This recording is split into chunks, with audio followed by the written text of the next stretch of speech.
Hello and welcome along to the latest edition of Greyhound Gold. David Short and Brett Honey with you. Brett, we're coming off the biggest weekend of the year across here in WA. Our two Group 1s have been run and won, and what a night it was out here at Cannington on Saturday. Yeah, what a night indeed, Shorty. Sensational racing, really good crowd on course, really good atmosphere, I thought. It was probably the most enjoyable Perth Cup I've been to. What helps is when it was a tight finish in the Perth Cup, tight finish in the Galaxy. There was a dead heat on the card. It was action-packed racing. It was really enjoyable out here at Cannington on Saturday night. On a bit of a come down now, but luckily we got Good Friday Cup heats to look forward to this Friday night at Mandurah. The feature racing just keeps on rolling. Certainly does. Let's go back to last Saturday night and go to the Group 1 Sky Racing Perth Cup. And at the early stages of the race, it looked a little messy, and it certainly panned out to be very competitive into that first corner. Sunset Frazier, though, gets down and leads up. Uncle Tommy's right there. Mapunga Shine not too far away as they head down the back. We've seen this a little bit in recent times. Sunset Frazier leading things up, setting a bit of tempo. Uncle Tommy stays in distance, though, and Mapunga Shine is just off them, turning for home, and Uncle Tommy gets up and gets by Sunset Frazier. Mapunga Shine coming, and have a look at Mapunga Smoky late, absolutely rattling. But Uncle Tommy does enough to take out the Group 1 Sky Racing Perth Cup. 5:48, 18:34, 29:81, a length by 1 3/4. Shout out to Steve and Kira Withers, and also to Mick and Jody Harders. What a special moment for them. Of course, they raced Tommy Shelby, the father of Uncle Tommy. They bred this litter, and then down the track, a few years down, they've known them from when they're little babies. Out they come, and one of them comes out and takes out a Group 1 Perth Cup. Absolutely spectacular. Well done to all of the connections. A mighty result there. Yeah, it's come full circle, hasn't it? And that was just a gutsy performance from Uncle Tommy. He is a dog that, is probably better off leading his races, but given with Sunset Frazier in the race, it was always probably going to be hard for him to lead. So given that Frazier had to do a lot of work to find the front, and Uncle Tommy getting right there, it was probably the best plan B that they could have. And yeah, he was just too strong for him late. It was a very good performance by Uncle Tommy. He's had difficult draws both in the heat and the final. He's overcome those. He was probably the least credentialed runner in the field, but he certainly overcame that, and he was the best dog on the night there. Mapunga Smoky, who ran third, that was huge. Absolutely huge. If I had a Sandgroper slot, the decision would have already been made, because the dog actually began very well, and through no fault of his own, he copped Sunset Frazier, Buddy Manelli on either side.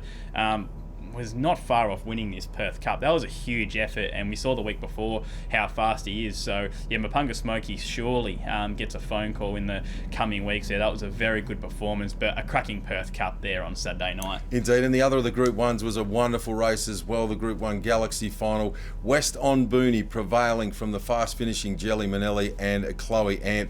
5:77, 30 flat, 42 and 14. Congratulations to Chris House, Linda Britton, and also Gary and Craig Weston, two of our biggest owners over the years. Great to see them back with a Group 1 glory. I know that this was a special result for the kennel, and who would have thought it, just its second start over the 715 metres, becomes a Group 1 winner as a stayer. Had been going great guns over 500 and 600 metres, stepped up right at the perfect moment off that 34.40 over 600 metres a few weeks ago, and lo and behold, comes out and wins the Group 1. Of course, King Tommy and Flying Frida, probably the better credentialed prior to the last month or so, were probably the two that the kennel would have been expecting to be in this race a few months ago. But as fate would have it, it was West on Booney who was the right dog at the right time. And all in the same litter. And don't forget West on Nugget, who went out and won the Constellation. I think they're all pretty sure all the same litter there. So yeah, they can all stay in Booney. He's a very fast dog. He's a little bit tardy out of the boxes, so stepping up to 600, stepping up to 700, where his class just takes him so far, particularly through the middle stages. He didn't have an easy run. In fact, the two dogs who fought out the finish, himself and Jelly Manelli, were the last two dogs out of the boxes. Insane work through the middle there to get to Chloe Ant pretty quickly, given how far he was away. Jelly Manelli was very, very brave. That was a great run. Of course, Savic was very good as well. But West on Booney, the writing was on the wall of that 600 metre event. He did very well in the heat, and then he did it the tradesman's way there on Saturday night. He's a wonderful dog, and I'm so glad we've got to see him over 700 metres because he's very, very entertaining, old Booney. Indeed, yep, tremendous performance, and congratulations to all the winners on what was a special Saturday night. Time now to roll up the sleeves and help you find a winner for this weekend of chasing upcoming Friday night down there at Mandurah. As Brett alluded to at the top of the program, Good Friday Cup heats. I'm going to kick things off in one of those as my best bet race, 6 number 8 Sunset Ali. This dog's got a huge motor. It's won 6 of 7 career starts, runner-up in the other performance. 2 starts from box 8s, won both of them. Went just under a tick over 22 seconds a couple of starts ago. This Greyhound gets room to zoom, and that's all this dog needs to really let rip. And while it's up in grade a little bit here, everything I've seen suggests this dog will take the step up with no problem whatsoever. So race 6 number 8, the BB Sunset Ali. Looking for a bit of value, going to head to race 10 number 5, Impress Rocks. This Greyhound just doesn't hang around in this grade for long. Anybody that watched the race last week did all bar get across early and then badly chopped out. In the end, wasn't beaten that far. I think this time out, Impress Rocks hopefully can get across, and from there it'll take all of the stopping. So race 6 number 8 Sunset Ali, race 10 number 5 Impress Rocks, my 2 for Friday night Mandurah. Yeah, my best bet comes from the same litter. Race 5 number 4 Sunset Tyson. Now, was a costly conveyance over the Perth Cup Series shorty, but I love 400 Mandurah for this dog. Very long run to that first turn, strong mustering type, nearly crossed West on Boomer, who knows very effective over this distance last week. Have a look at the map here. Boxes 5, 6, no real speed, 7, 8 are wide runners.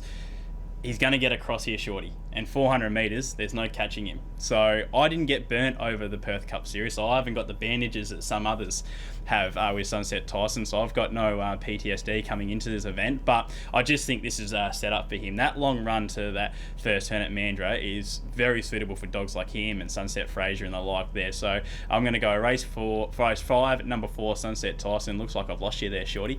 My value bet on the card, race 4, number 7, Panadero Thunder. Love this dog drawn middle to wide, strong mustering type, runs decent enough time. There was a lot of speed here towards the inside. We don't really know where Rubidium is at. You've got the likes of Black Salmon, who probably needs to lead to win as well. Pad up Declan drawn there in the middle. I just thought with a safe beginning here, Panadero Thunder could miss all that out wide, get towards the front, and hasn't done a lot of racing in recent times, but I think you can trust this kennel fresh. They do have a pretty good record, fresh, Adam Smithson, so I think he'll go well there. Panadero Thunder to go race 5 at number 4, Sunset Tyson. All right, on to Saturday night at Cannington. My best bet, we go to the feature of the Group 1s last week, that Galaxy final, and the dog that finished runner-up was a mighty performance. I've been on the Jelly Manelli train for approximately 6 weeks now, going back to the 647 metre series down there at Mandurah. It raced really well, then came here and finished runner-up behind Couch Surfer in good time. The dog's just getting better every run, and we saw another great example of that in the Galaxy final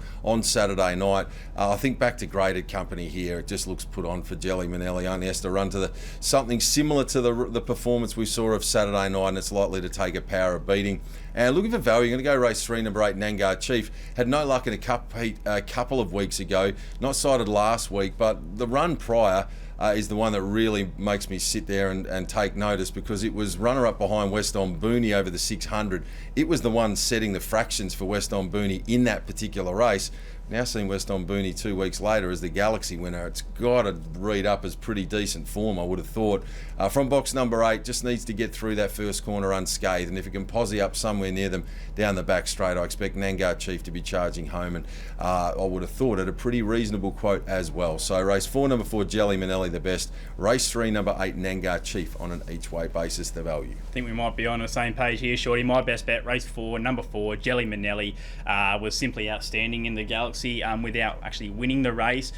Took inside runs, took outside runs, was very good in the field, Jelly Manelli. There's only 6 dogs in this field, and the one that it'll be fighting for favouritism with, Dewana Sensation, I think was pretty disappointing last week. You look at the run homes, Jelly Manelli was around 1186, and we were looking in the 1230s for Dewana Sensation, who does improve greatly with an inside draw, so that's what's in that dog's favour here on Saturday night. But Jelly Manelli, that run was simply too good to ignore last week, so teaming up with her for a bit of value, race 2, number 2, Vander Harley. We'll get a good each way price here because there's so much talent in this field, shorty, but some of that talent. They all have their quirks here, and I just thought with Wise Barra on the inside, potentially having to deal with Mustang Timmy trying to get across, and there'll be that early speed battle there. We do know that Wise Barra does run a couple of lengths off that track, and I just thought there'll be a really clear open rail here for Van der Harley, who's not known for his early dash, could get up there on the inside and run a really good race here. We know she's very strong to the line, did go 11.18 on the run home about 3 or 4 starts ago, which is very, very strong. So race 2, number 2 each way, Van der Harley to go. Race 4, number 4, Jelly Minelli there Saturday night. Very nice indeed. Punters, if you're yet to get to the track in recent times, get in contact with the team at Greyhounds WA, always going nutso down there on a Thursday and Friday at Mandurah, and likewise here at Cannington. The team in the food and beverage side of things will show you a great time when you're ready to have a night out at the track with your family and friends. That's us done and dusted for this week. Make sure you're tuned in again this time next week for our next edition of Greyhound Gold.